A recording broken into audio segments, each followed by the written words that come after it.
안녕하세요. 이번 시간은 사람은 병 때문에 죽는 것이 아니다 라는 제목입니다. 그럼 사람은 병 때문에 죽는 것이 아닌 무엇 때문에 죽냐? 사람은 병 때문에 죽는 것이 아니라 하느님이 정한 때가 되어야 죽는다는 것입니다. 사람이 병 때문에 죽는 것까지 보이고 병이 되면 죽음이 두려워 그냥 사람이 떨죠. 그렇지만 실제로 병이 났다고 해서 사람이 죽는 건 아닙니다. 하느님이 정한 때가 아니면은 하느님이 정한 그 사람의 수명이 다 하지 않으면 죽지 않는다. 여기에 대해서 조금 이야기해 봅시다. 성경 보면은 요한복음 11장 보면은 라자로의 죽음이 나옵니다. 라자로는 베다니아에서 두 동생과 살고 있었죠. 마르타와 마리아. 오빠였는데 아마 젊었을 때 병이 걸렸는지 이제 일찍 죽게 되었어요.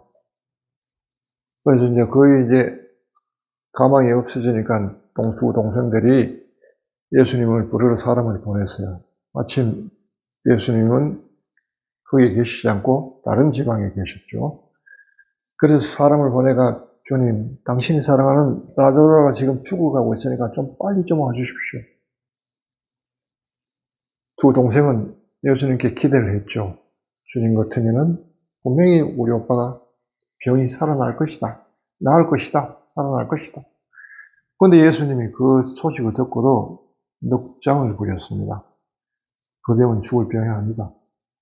라고는 거기에서 이틀을 더 지체를 하시고 사흘날에 이제 가셨어요. 가시면서 제자들이 한단 말이 자 이제 잠자고 있는 라자로를 깨우러 가자.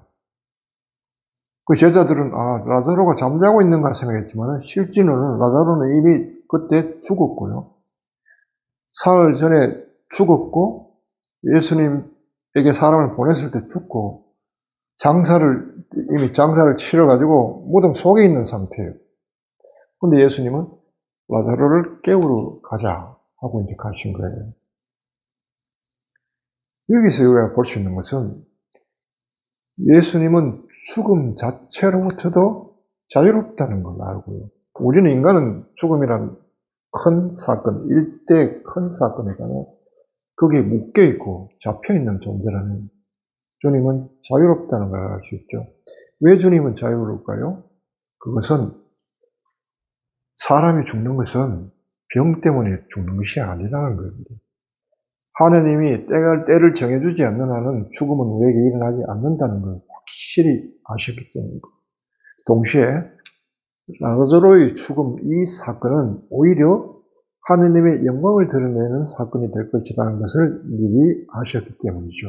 그래서 예수님은 제자들에게 그런 이야기 하십니다. 오히려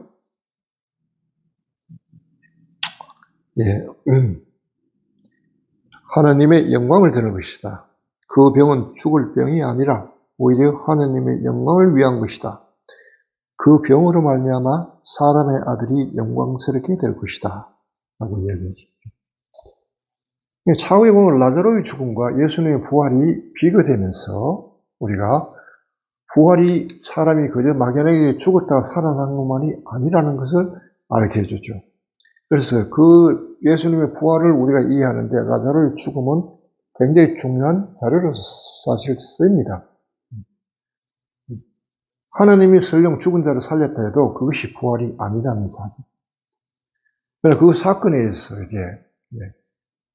죽은 사람도 살릴 수 있다는 것. 하나님의 그런 능력을 가지셨지만 동시에 또 하나는 그렇다고 그게 부활이 아니라는 것. 두 가지를 이야기하는데 여튼 주님께서 이제 그렇게 해서 베다니아로 가서 두 자매를 만납니다. 한 자매가 마르타가 달려와서는 주님이 오셨다는 소식을 듣고는 주님만 여기 계셨다면 우리 오빠가 죽지도 않았을 텐데요 하고 흐느끼면서 그러나 원망 섞인 목소리였지만은 이제는 어쩔 수 없지 않느냐 하고 체념은 빨랐습니다. 언니라서. 그러자 예수님이 그런 얘기를 하셨죠. 나는 부활이요 생명이다. 나를 믿는 사람은 죽지 않을 것이고 믿는 사람은 죽어도 살 것이고 살아서 믿는 사람은 죽지 않는다. 죽음을 경험하지 않는다. 라고 했습니다. 살아서 믿는다는 것은 사람이 영으로 거듭난 사람을 가리킵니다. 그러나 이제 마르다는 그렇죠. 마리아는 조금 마르다보다는 체념이 늦었습니다. 아직까지는 오빠가 죽었다는 데 대한 괴로움, 그다음 왜 주님께서 저가 오시지 않으셨을까 하는 그런 의문과 원망 섞인 그런 것이 있어가지고 주님 오셨지만 나오지를 않습니다. 그래서 예수님이 마리아를 불러내죠. 마리아 어디 있느냐 하고 마리아를 불러내니까 이제 마리아가 나와서는 예수님이 보자마자 그 앞에 엎드려가지고 눈물을 흘립니다. 주님만 여기 계셨다면 우리 오빠가 죽지 않았을 텐데. 하고 막 우니까 예수님이 북받쳐가지고 예수님도 거기서 눈물을 보이십니다. 그러면서 어디 묻었느냐? 가자. 그래서 무덤으로 가니까 사람들이 다 따라가는 거예요. 무슨 일이 있을까? 그래서 이제 문을 열어라 하고는 라자로야 나오느라 하니까 그야말로 염을 다 해가지고 칭칭 아마포로 다 감긴 라자로가 그 상태로 밖으로 나오는 거예요. 일상. 이거 뭘 보여주십니까? 사람이 죽고 사는 그것은 하느님 뜻에 달려있지 사람이 병이 났다고 죽는 게 아니라는 사실을 분명히 얘기하는 것입니다. 그러나 이 사실을 아는 것과 모르는 것에 어떤 차이가 있는가? 병 때문에 죽는다는 생각과 하느님이 이 때가 와야 죽는다는 둘의 차이가 어떤 거냐? 하면 바로 정서의 문제가 걸리는 것입니다. 어떤 정서요?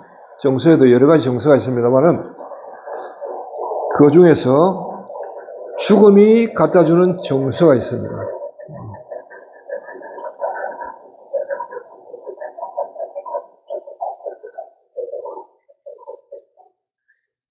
불치병이라고 진단받은 사람들, 암입니다.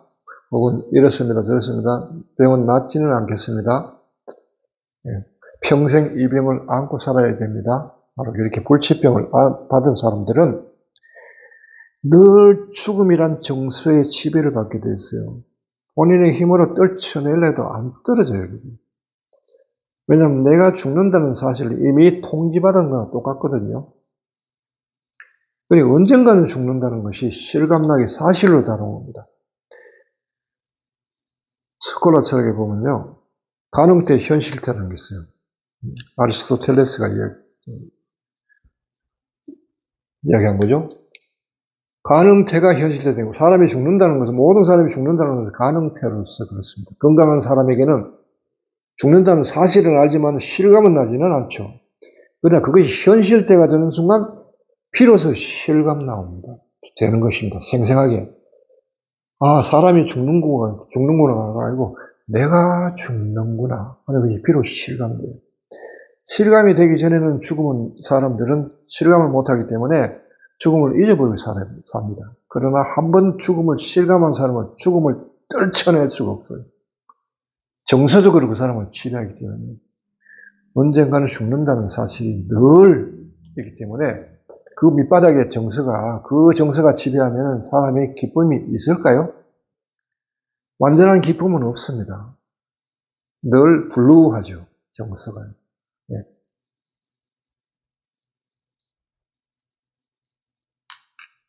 정서가 그 지배를 받으면 자유로울까요? 자유롭지 못합니다.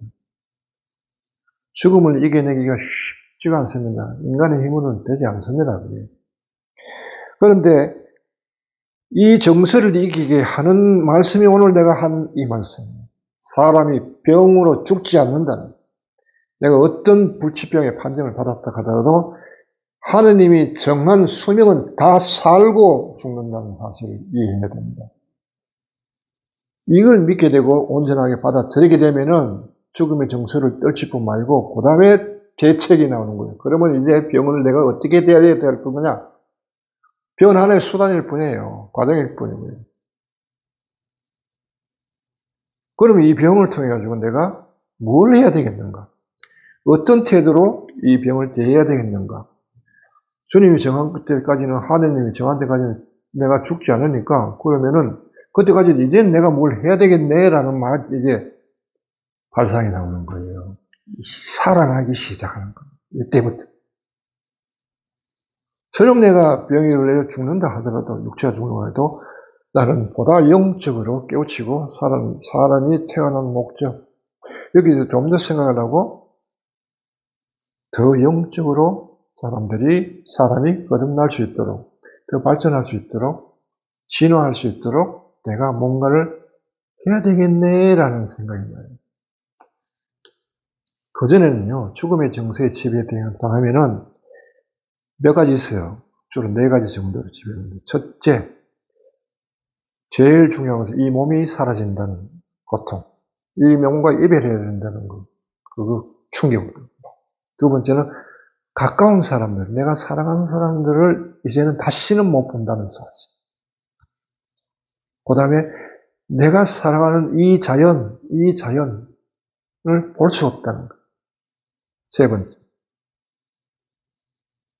내가 보던 저 푸른 하늘을 내일 또다시 볼 수 있을까라고 이게 실감나게 다가올 때는 굉장히 슬픈 일입니다. 네 번째는 희망이 없다는 거예요. 앞날. 희망이 없는 삶을 살려면 그 삶이 얼마나 괴로운지 아세요? 죽음의 정서가 지배할 때는 그렇습니다. 나는 그 정서를 지배받아보고 그 정서를 이겨낸 사람이니까 지금 이야기하는 겁니다. 그런데 이 말씀을 받아들인 순간요, 하나님이 허락하지 않는 한은 인간이 죽지 않는다는 사람은 제 수명을 하나님이 정해 주셨어요. 그 수명까지는 병도 어떻게 할 수가 없다는 사실을 받아들일 때, 그때 사람은 다시 살아나는 거예요. 왜? 희망이 있잖아요. 하나님이 나의 희망이고, 그때까지는 설령 내가 이 병으로 몇 번 수술을 받아도 안 죽는다고요.